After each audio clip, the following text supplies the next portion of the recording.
I absolutely love the cycling cap. I think it's just the coolest thing.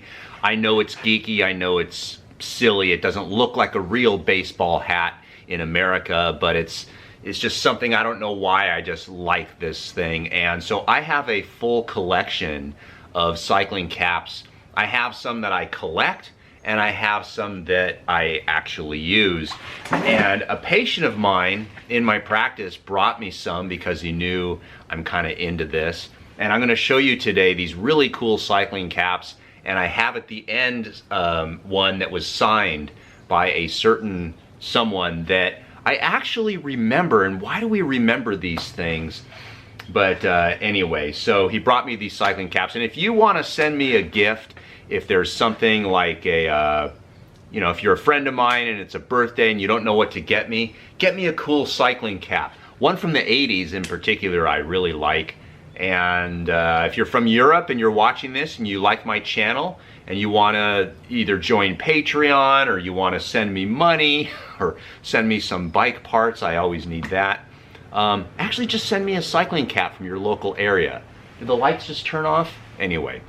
All right, so here's one that the patient brought to me. This is a Subaru cycling cap. This is pretty cool. Subaru was a major sponsor in the early 80s. And then I have one here, Columbus. This is really cool. I like this with the Italian stripe on there. And then I'm not sure what this one is. I think it's a magazine, Bicycle Dealer Showcase. And that's pretty nice, huh? But this is the one that I wanted to show you. This next one is really cool. I'm gonna show it to you, but I'm not gonna show you who signed it just yet. And this is a Sun Tour here. Now, in the 1980s, there was a particular cyclist that was just very popular, and he lost to the person who signed this. And I was just blown away. It was in the 1984 Olympics, and the rider was Nelson Vales. And most cyclists were not intimidating individuals. This guy was intimidating. Nelson Vales was just the biggest, baddest dude ever. He was just so freaking cool.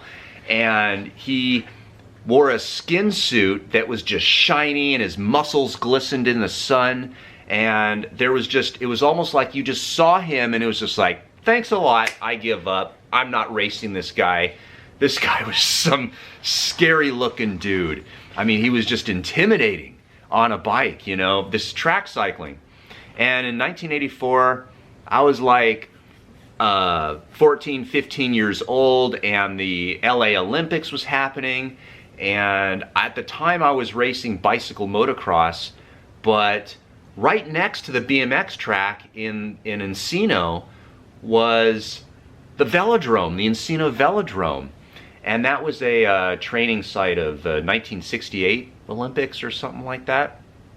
And anyway, so I started kind of being curious about velodrome cycling, and of course I was just some thin, tweaky kid, so I was never going to be good at it. But 1984 Olympics, Nelson Vales was just the scariest dude ever. And then there was the 1,000-meter sprint, just two guys on the track, and there was a guy who ended up signing this, and his name was Mark Gorski. And holy crap, Mark Gorski beat Nelson Vales. I didn't think that was ever possible. And I was literally watching it on like whatever, NBC Wild World of Sports at the time, and I was just standing up and just couldn't believe that Mark Gorski beat Nelson Vales in the 1984 Olympics. And I think that wasn't the gold medal event, but Mark Gorski got a gold in the 1,000-meter sprint is what I remember. And it was just one of those things that it's just like, oh my gosh, get me a track bike, you know? So this cycling cap is signed by Mark Gorski. How cool is that I actually remember this? So I appreciate the patient that brought these in. He had them in his garage and just happened to be at the Olympic event that year and brought them to me. Very cool. There was something else I remember about Mark Gorski that was cool, is after they won the race, they took a lap around the track. And I remember Mark Gorski either had an American flag or flowers or something like that, and he was carrying his son in his arms. And I remember thinking, he's riding a track bike, no brakes, right? Just around the velodrome with his son in his arms, you know, with the flag or something up in the air, that he won the gold. And it was just one of those inspiring moments, you know, basically for America. And I was touched by that, even as a little kid. Hey. But I can remember watching it like it was yesterday. The 1984 Olympics were just that cool.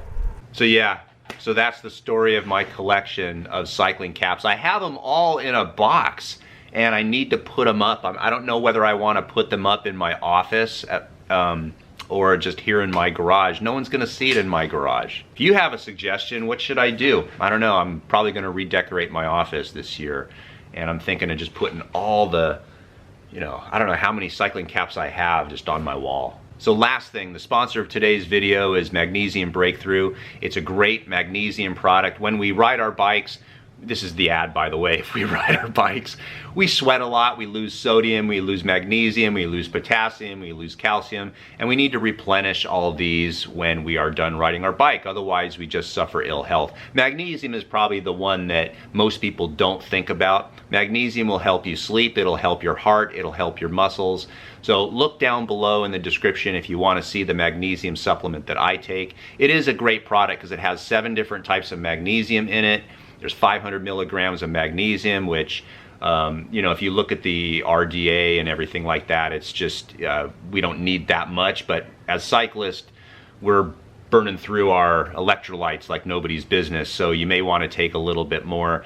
Also eat a lot of leafy greens. And, you know, quite frankly, most people don't eat enough leafy greens. And if they do, the soil isn't that great. Food doesn't have as much magnesium as it really should if it was coming from an organic source.